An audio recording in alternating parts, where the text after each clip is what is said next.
And while talking about outgoing U.S. President Joe Biden, he has delivered a final farewell in South Carolina.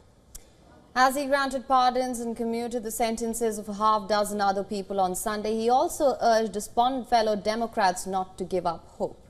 Now, speaking before the Congregation of Royal Missionary Baptist Church, Biden urged Americans to keep the faith in a better day to come and reflected on the influence of both civil rights movement and the state itself in its political trajectory. We know the struggle toward redeeming the soul of this nation is difficult and ongoing. The distance is short between peril and possibility. But faith teaches us the America of our dreams is always closer than we think. That's the faith we must hold on to for the Saturdays to come.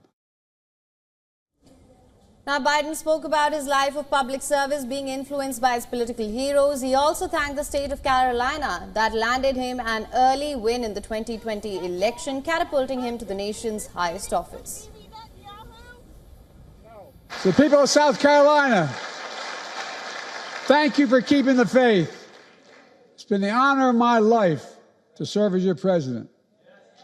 The highest honor for Jill and our family.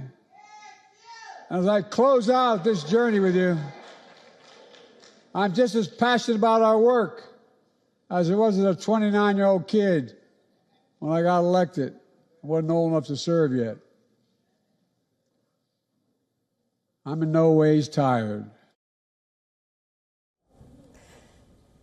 Biden's last day was spent in a visit to the Black History Museum, where he spoke about why he entered public service and considered Martin Luther King Jr. and Robert F.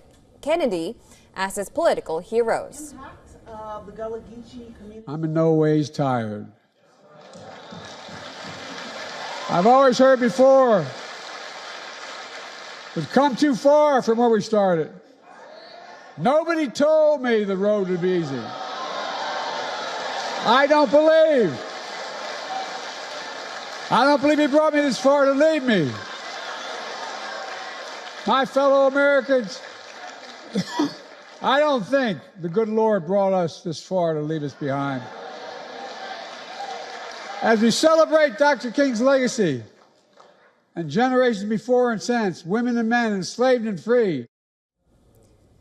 Biden granted a posthumous pardon to civil rights leader Marcus Garvey, a prominent figure from the black community, while he also pardoned 5 activists and public servants and sentences of 2 people who are serving life imprisonment. This was the latest in a slew of pardons and clemencies Biden granted in his final days in office.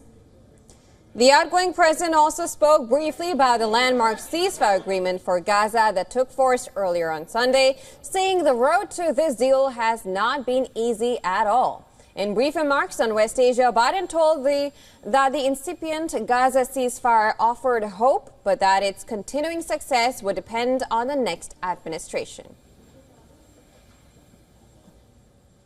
I've worked in foreign policy for decades, and this is one of the toughest negotiations I've been part of. Many of you who follow these negotiations will attest that the road to this deal has been not easy at all and a long road. But we've reached this point today because of the pressure Israel built on Hamas, backed by the United States.